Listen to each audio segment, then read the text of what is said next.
স্বামীর মনে মা বোনেরা ব্যথা দিও না, এ মোর নবীর ঘোষণা।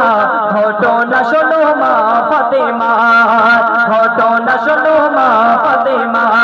স্বামীর মনে মা বোনেরা ব্যথা দিও না, এ মোর নবীর ঘোষণা।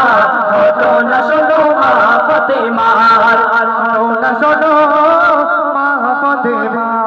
যুদ্ধ করতে যাবে আলী, হাতে নিল তলোয়ার। মা ফাতেমা স্বামীর কাছে করলো এমন আবদার, মা ফাতেমা স্বামীর কাছে করলো এমন আবদার। যুদ্ধ থেকে ফেরার পথে আসবে যখন ঘরে, একটি নতুন কাপড় এনো কিনবে আমার তরে, একটি নতুন কাপড় কিনে এনো আমার তরে। কথা শুনে হযরত আলী বড়ই দুঃখ পায়, আমি শহীদ হয়ে যাই, কে আনবে বলো কাপড় তোমার, কে আনবে বলো কাপড় তোমার। স্বামীর মনে মা বোনেরা ব্যথা দিও না, আমার নবীর ঘোষণা। ঘটনা শোনো মা ফাতেমা। যখন হযরত আলী এই কথা শুনলেন, হযরত আলী দুঃখ নয়ন ভরা অশ্রু নিয়ে তিনি চলে গেলেন, যুদ্ধে চলে গেলেন। কিন্তু এদিকে হাসান হোসেন কি করলেন সেই সম্পর্কে কবি লিখছে দেখেন।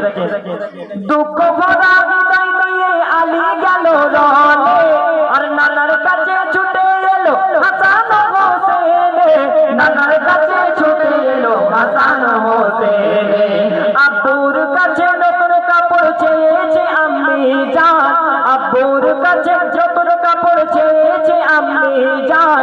আব্বুর মনটা খুবই খারাপ ছিল, সে যে পেরেশান।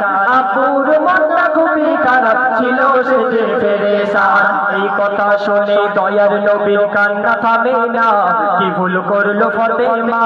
এই কথা শুনে দয়ার নবীর কান্না থামে না, কি ভুল করলো ফাতেমা।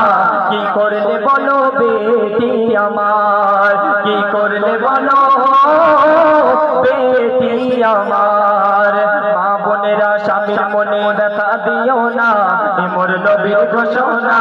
ঘটনা শোনো মা ফাতেমা, ঘটনা শোনো মা ফাতেমা। যার মুখ না দেখে ঘুমাতো না দয়াল নবীজি আমার, আর রাতের পরে রাত কেটে যায় মুখ দেখে না ফাতেমার, রাতের পরে রাত কেটে যায় মুখ দেখে না ফাতেমার।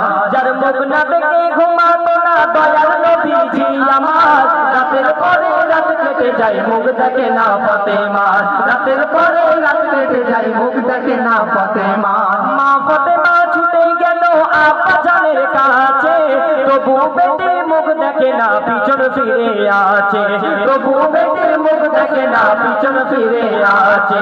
বলছে নবী ওগো বেটি বাড়ি ফিরে যাও, আগে আলীর কাছে ক্ষমা চাও। বলছে বেটি ওগো নবী, বলছে নবী ওগো বেটি বাড়ি ফিরে যাও, আগে আলীর কাছে ক্ষমা চাও। তবে করবে ক্ষমা আল্লাহ তোমায়, তবে করবে ক্ষমা আল্লাহ তোমায়। স্বামীর মনে মা বোনেরা ব্যথা দিও না, এ মোর নবীর ঘোষণা।